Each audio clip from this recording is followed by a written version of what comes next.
Lalu harta-harta yang haram yang ada di tempat kita ini bagaimana caranya agar kita bisa selamat? Bukan disedekahkan. Jangan sekali-kali disedekahkan. Disedekahkan justru menambah dosa bagi kita. Jadi harta-harta yang haram yang ada pada kita itu mestinya dikembalikan kepada pemiliknya. Jangan disedekahkan. Ini bari mencuntan ampun si anu, bulikakan lawan si anu. Nah itu kalau kita tahu orangnya. Nah andai kata kita ini banyak punya harta-harta yang haram, tapi kita kada tahu kemana harus mengembalikan. Nah disinilah ulama mengatakan bahwa harta seperti itu hendaknya digunakan untuk kemaslahatan kaum muslimin, yang mana pahalanya itu untuk mereka-mereka yang punya hak pada harta itu. Nah jadi jangan dikatakan sedekah, jangan dikatakan hadiah, jangan dikatakan wakaf. Duit bunga bank wakaf kada mau, karena ini ampun orang. Bahwa wakaf itu milik kita, duit bunga bukan milik kita. Duit bunga mesti kembalikan kepada ampunnya, kepada yang berhak. Nah bila mana kita menyedekahkan milik orang lain, mewakafkan milik orang lain, menghadiahkan milik orang lain, bukan kita berpahala, kita berdosa. Kita mengambil tapi orang beriakan, maulah itu, bukan berpahala. Nah maka itu Allah subhanahu wa ta'ala tidak akan menerima sedekah atau apapun kecuali dari yang halal.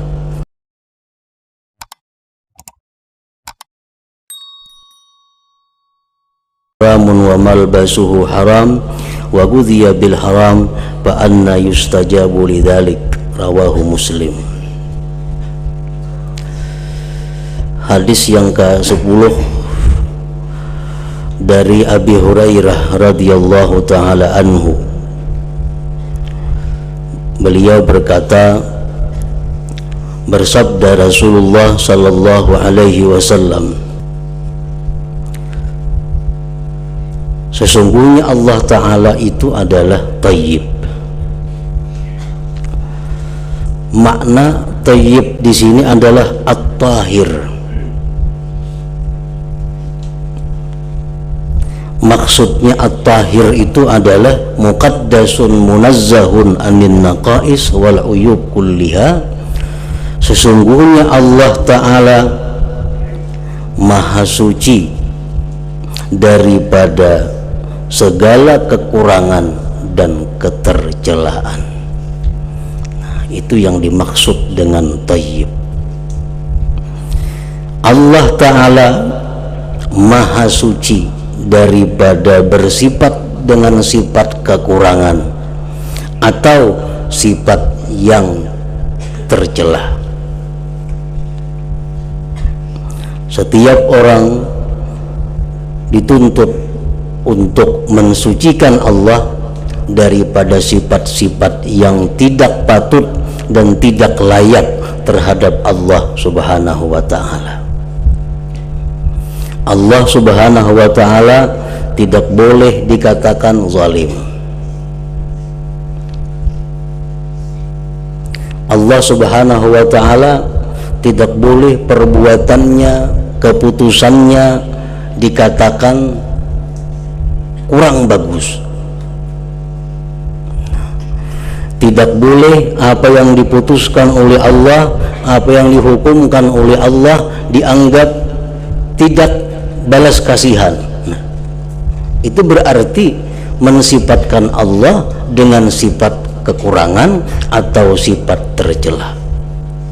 Nah, para muhibbin rahimakumullah, seringkali kita yang tidak memahami tentang hikmah syariat Allah, kita yang tidak memahami tentang aturan-aturan hukum Allah, rahasia yang terkandung di dalamnya, sehingga muncul pikiran di dalam hati kita bahwa seolah-olah hukum Allah itu kejam, seolah-olah hukum Allah Ta'ala itu tidak adil. Nah, bila mana kita mengiktikadkan demikian, berarti kita tidak mensucikan Allah dari sifat kekurangan atau ketercelaan.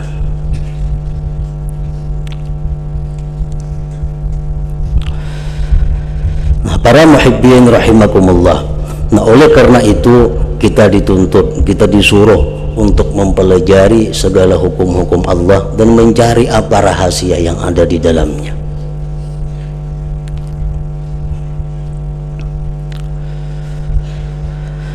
Inna Allah Ta'ala tayyibun, sesungguhnya Allah Ta'ala itu tayyib, maha suci daripada kekurangan dan ketercelaan. Segala yang diputuskan Allah, segala yang diperbuat Allah, itulah yang terbaik untuk kita.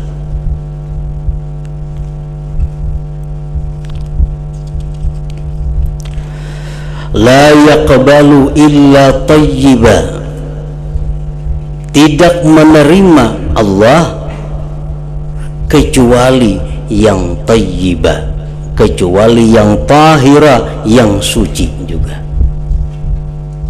Jadi Allah yang maha suci itu tidak menerima harta benda kecuali yang suci, tidak menerima amal ibadah kita kecuali suci.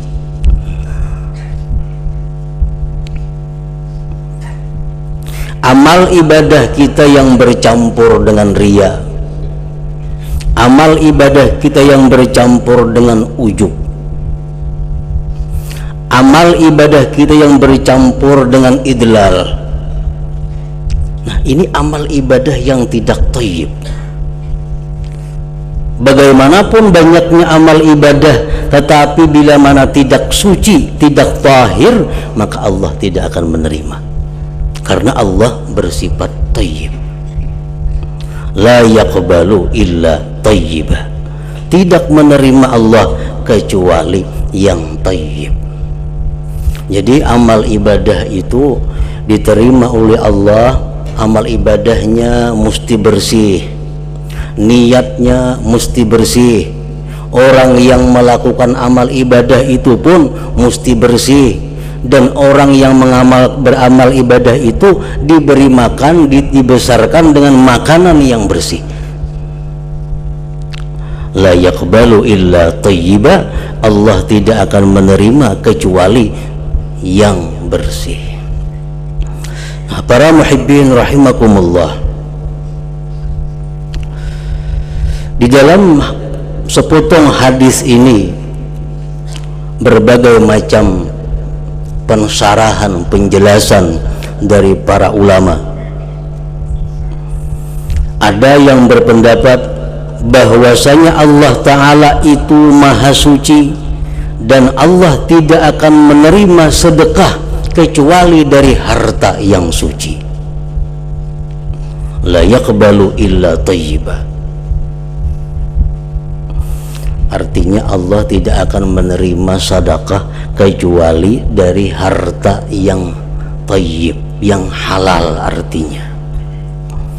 Nah, harta yang tidak halal itu sudah jelas tidak akan diterima oleh Allah Subhanahu wa ta'ala.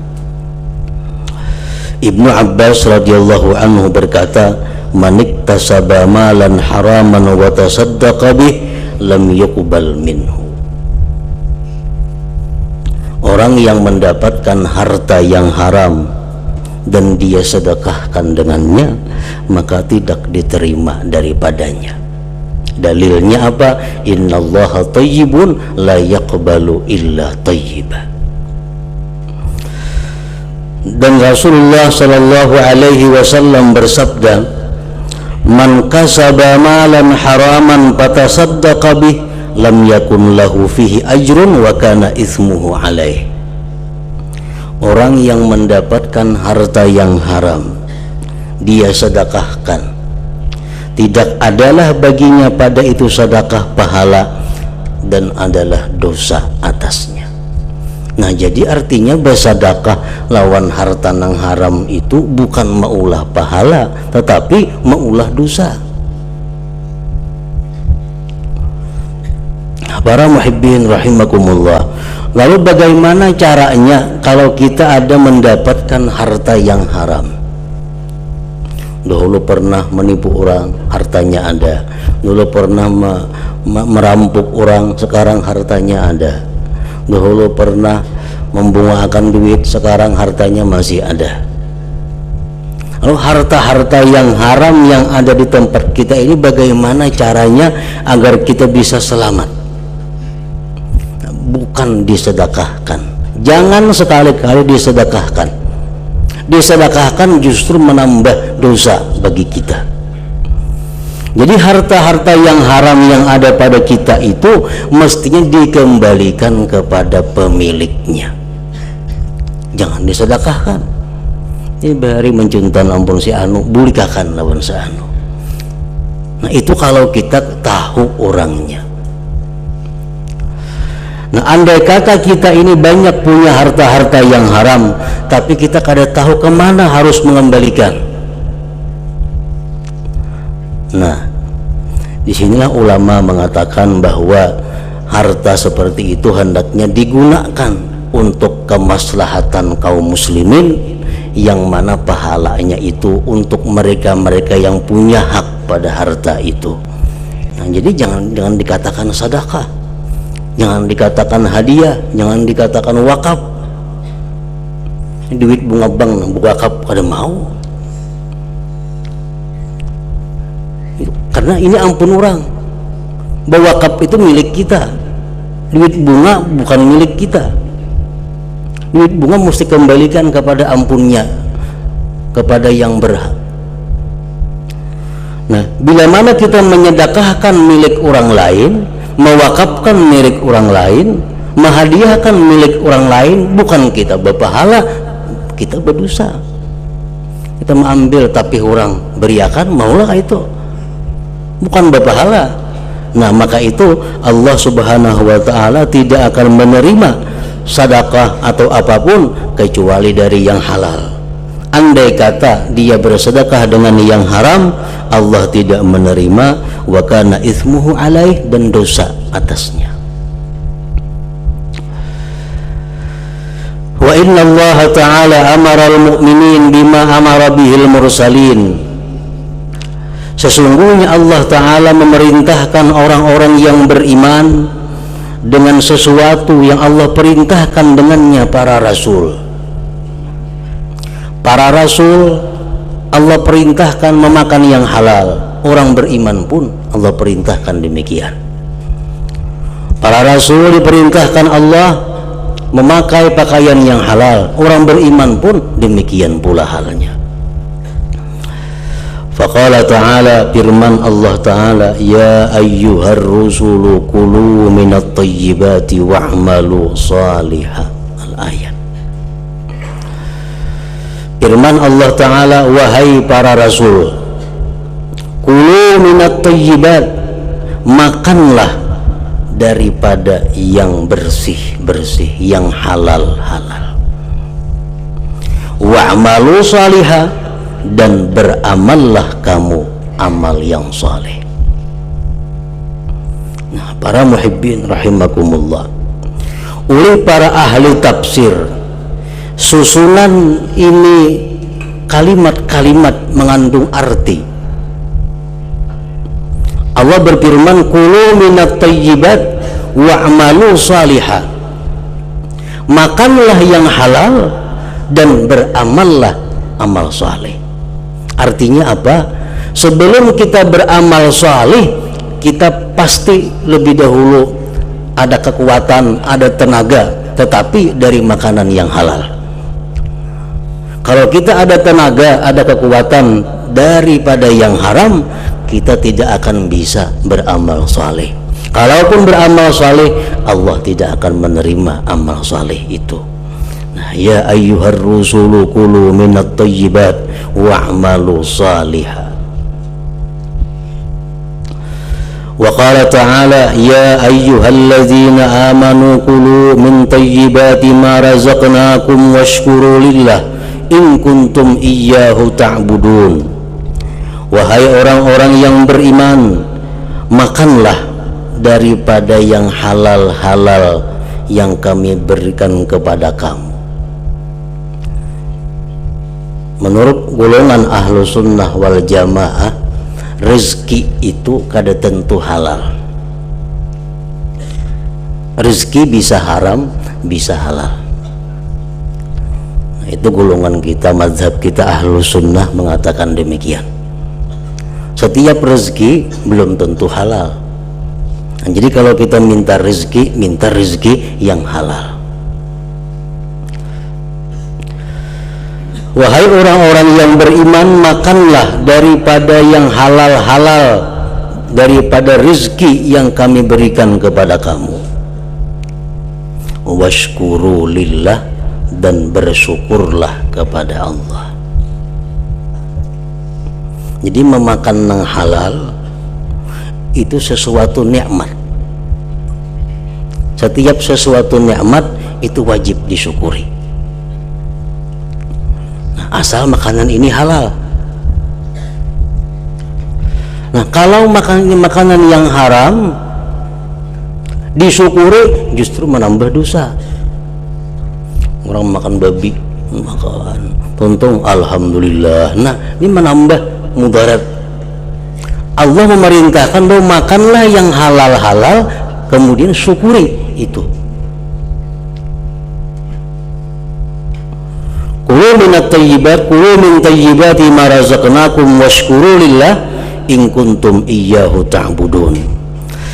Sebagian ulama tafsir menjelaskan bahwa kita mampu bersyukur kepada Allah, kita bisa menggunakan nikmat ini di jalan Allah kalau kita selama ini makan makanan yang diizinkan atau dihalalkan oleh Allah Subhanahu wa ta'ala.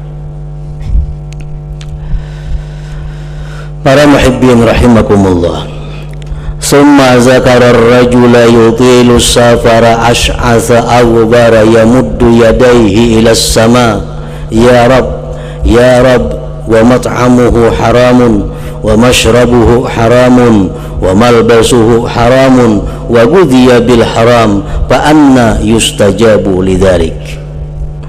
Kemudian Rasulullah sallallahu alaihi wasallam menyebutkan seseorang laki-laki yang lama di dalam perjalanan ibadahnya. Laki-laki itu usang, berdebu. Dia memanjangkan tangannya ke langit, demi itu berdoa, memanjangkan tangan ke langit sambil berkata, ya Rab, wahai Tuhanku, wahai Tuhanku. Sedangkan makanannya itu adalah haram, yang diminumnya haram, yang dipakainya haram, dan dia diberi makan dengan yang haram, maka bagaimana doa itu bisa dikabulkan baginya?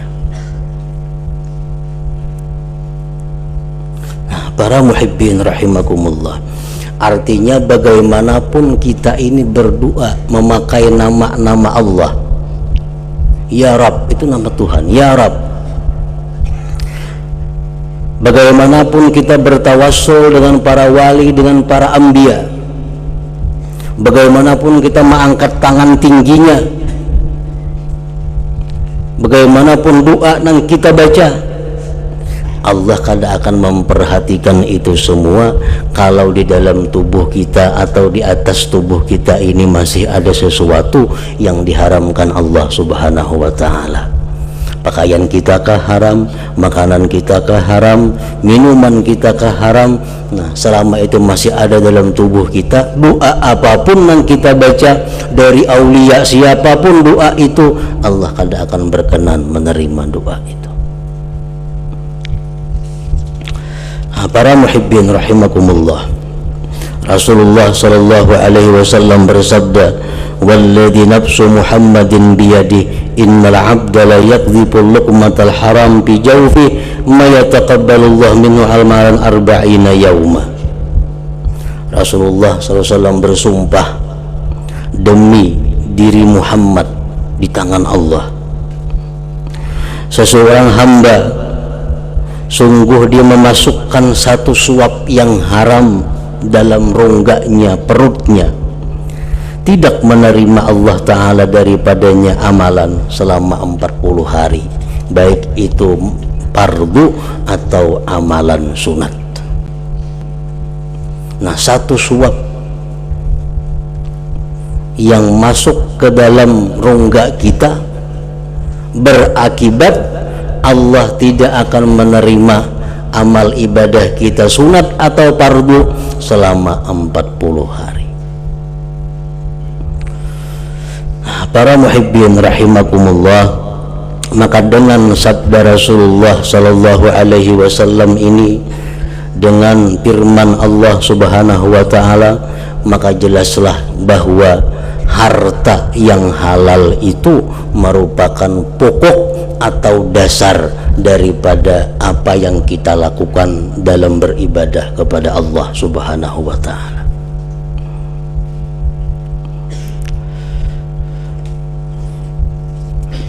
Mencari yang halal merupakan satu kewajiban. Talabul halal fardhah. Mencari yang halal itu adalah sesuatu kewajiban. Nah, jadi dengan demikian kita hendaknya sebelum kita melakukan ibadah, sebelum kita hendak melakukan taat kepada Allah, kita hendaknya meneliti terlebih dahulu apa yang telah kita makan, apa yang kita pakai, apa yang kita tempati ini sudah termasuk di dalam yang dihalalkan oleh Allah atau kada. Kita mesti zan, sangka kuat. Kalau yakin ya kada bisa yakin kita itu halal atau haram. Cuma kita ada punya zan, kita mesti sangkaan kuat bahwa apa yang kita makan ini adalah halal, dengan dalil, dengan bukti, dengan alasan ini, sehingga kita dengan berani mengatakan apa yang kita makan ini hukumnya adalah halal. Apa yang kita pakai halal. Nah, jangan sekali-kali kita secara sengaja, secara lingah, sehingga mengakibatkan makanan-makanan yang diharamkan Allah itu masuk ke dalam perut kita.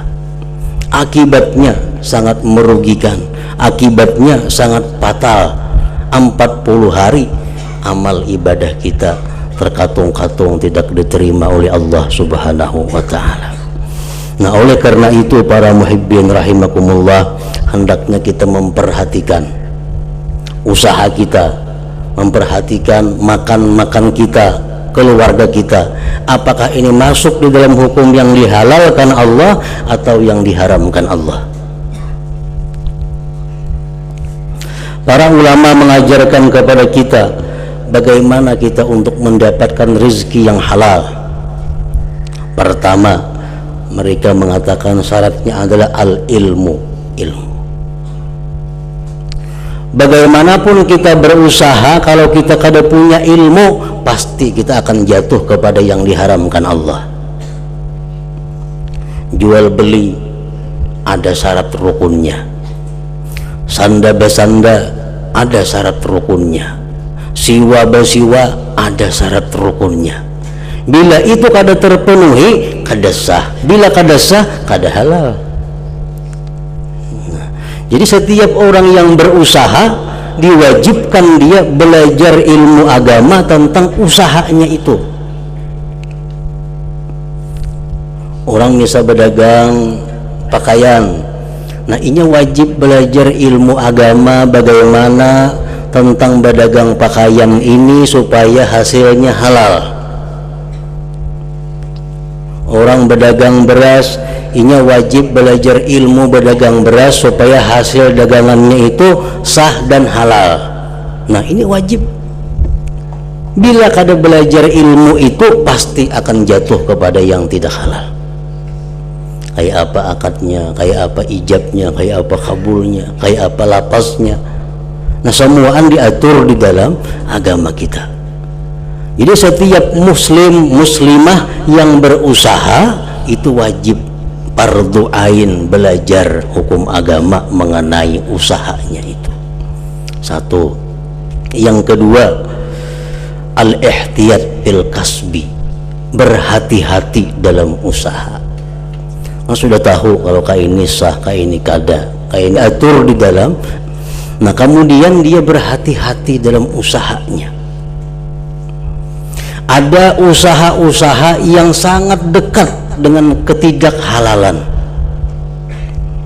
Ada usaha-usaha yang tipis antara halal dan haram. Ada usaha-usaha bila mana melakukan sesuatu yang halal kada berujung, bila menipu hanya berujung. Nah, ada usaha-usaha seperti itu. Ini ada gawian, cuma bila aku manggawi ini bila kada suguk sini hanya dapat gawian ini kena. Bila kada membungli orang kada berujung ini manggawi ini nah usaha macam itu kada perlu digawi. Kenapa? Karena sudah nyata dari yang tidak halal, usahanya kada halal, pekerjaannya pun hasilnya kada halal. Kita makan, anak makan, bini makan, semua di rumah kada nang halalnya lagi. Ihtiyat bil kasbi, hati-hati di dalam berusaha. Kita punya ilmu, kada ilmu banyak tuan guru, banyak ulama. Kita disuruh bakawan ulama betakun hukum. Kita disuruh dekat dengan para ulama supaya bisa mengetahui hukum-hukum Allah. Nah betakun ini boleh kada, macam ini boleh kada, atau boleh atau kada. Nah supaya apa? Supaya terhindar dari apa yang diharamkan oleh Allah Subhanahu wa ta'ala. Yang ketiga, ad-du'a ilallah ayyarzuqahul halal. Nah sudah punya ilmu halal haram sudah kita ketahui, berusaha sudah hati-hati. Yang ketiga yang paling penting adalah minta kepada Allah agar diberi rezeki yang halal. Nah bila tiga hal itu ada dalam kita, ada dalam diri kita, insya Allah apa yang kita miliki, harta-harta benda itu harta benda yang halal, yang bila mana kita makan, bila mana kita berikan, bila mana kita sedekahkan, akan mendapat pahala ganjaran dari Allah Subhanahu wa ta'ala. Nah kemudian selanjutnya hadis yang ke-11, an Abi Muhammad Al-Hasan ila hadratin Nabi sallallahu alaihi wasallam al-Fatihah.